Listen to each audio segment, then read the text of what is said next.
எல்லாருக்கும் வணக்கம். நான் என் ஃபேமிலியோட திருச்செந்தூர் முருகர் கோயிலுக்கு போனதை தான் உங்களுக்கு ஷேர் பண்ண போகிறேன். ஆக்சுவலாக எங்கள் அண்ணன் பொண்ணுக்கு மொட்டை அடிக்க போகிறோம். அதுக்கு தான் எல்லோரும் இவ்வளோ சுறுசுறுப்பாக கிளம்பி ரெடியாகி போயிட்டுருக்கோம். வாங்க, மொட்டை அடிக்கிறதையும் பார்த்துட்டு முருகரையும் பார்த்துட்டு வரலாம். ஓகே,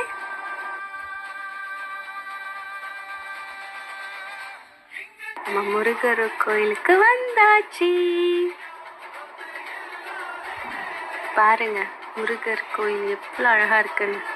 ஆனால் அன்னைக்கு நாங்கள் போயிருந்தப்போ செம்ம கூட்டம், ஏகப்பட்ட கூட்டம். லீவ் டேஸ்னோன்னு லைனு, ஏகப்பட்ட லைனு. ஐயோ, சாமியை பார்க்கவே முடியல கடைசி வரைக்கும் எங்களால். சரி, வந்தது மொட்டை அடிக்கிறதுக்கு. பாப்பாவுக்கு போகிறா, அவள் மொட்டை அடித்ததுக்கப்புறம் எப்படி வரான்னு பார்ப்போம். அழகி வந்து மண்ணில் விளையாட ஆரம்பிச்சிட்டால். அப்புறம் என்ன, நம்ம பக்தி மயத்தை காமிச்சிடுவோம் அப்படின்னு சொல்லி அங்கே முருகரோட வேலை நெத்தியில் வரைஞ்சிட்டு ஒரு போஸை கொடுத்துட்டு கிளம்பிட்டேன். பாய், நெக்ஸ்ட் vlogல பார்ப்போம்.